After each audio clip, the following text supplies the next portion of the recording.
തെരിയാക്കി chicken fried rice ആണ് ഇന്ന് തയ്യാറാക്കാൻ പോകുന്നത്. അതിനായിട്ട് അരി ആദ്യം ഒന്ന് വേവിച്ചെടുക്കുക. ഒരുപാട് വെള്ളത്തിലാണ് അരി വേവിച്ചെടുക്കേണ്ടത്. ഓയിലും വിനാഗിരിയും കൂടി ചേർത്തിട്ട് ആവശ്യത്തിന് ഉപ്പ് ചേർത്തിട്ട് വേവിച്ചിട്ട് ഡ്രെയിൻ ചെയ്ത് മാറ്റി വയ്ക്കുക. ഈ തെരിയാക്കി സോസ് ഉണ്ടാക്കാനായിട്ട് വെള്ളം, brown sugar, Soy sauce, ginger powder, garlic ചതച്ചത് എല്ലാം കൂടി മിക്സ് ചെയ്തിട്ട് മാറ്റി വയ്ക്കുക. എന്നിട്ട് പാനിൽ കുറച്ച് ഓയിൽ ചൂടാക്കിയിട്ട് 2 മുട്ട ഒന്ന് ചിക്കിയിട്ട് മാറ്റി വയ്ക്കുക. പിന്നെ ചിക്കൻ ഒന്ന് ഉപ്പും കുരുമുളക് പൊടിയും ചേർത്തിട്ട് ഒന്ന് സോട്ട് ചെയ്യുക. അതിലോട്ട് നമ്മൾ ഈ തെരിയാക്കി സോസ് കുറച്ചൊന്ന് ഒഴിച്ചു കൊടുക്കുക. പിന്നെ കോൺഫ്ലവറിൻ്റെ സ്ലറിയും കൂടി ചേർത്തിട്ട് നന്നായിട്ടൊന്ന് കുറുക്കിയെടുക്കുക. അതും മാറ്റി വയ്ക്കുക.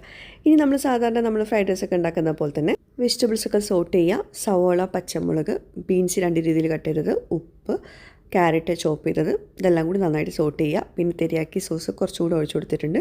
ചോറ് വേവിച്ചതും കൂടി ചേർത്തിട്ട് നന്നായിട്ട് കമ്പൈൻ ചെയ്യുക. ലാസ്റ്റ് ചിക്കൻ ഫ്രൈ ആക്കിയതും മുട്ടയും കൂടി മിക്സ് ചെയ്താൽ നമ്മുടെ തെരിയാക്കി ചിക്കൻ ഫ്രൈഡ് റൈസ് റെഡിയായി. ഒരു സ്പെഷ്യൽ ടേസ്റ്റാണ് ഈ ഒരു ഫ്രൈഡ് റൈസ്. എല്ലാവരും ട്രൈ ചെയ്യാം കേട്ടോ.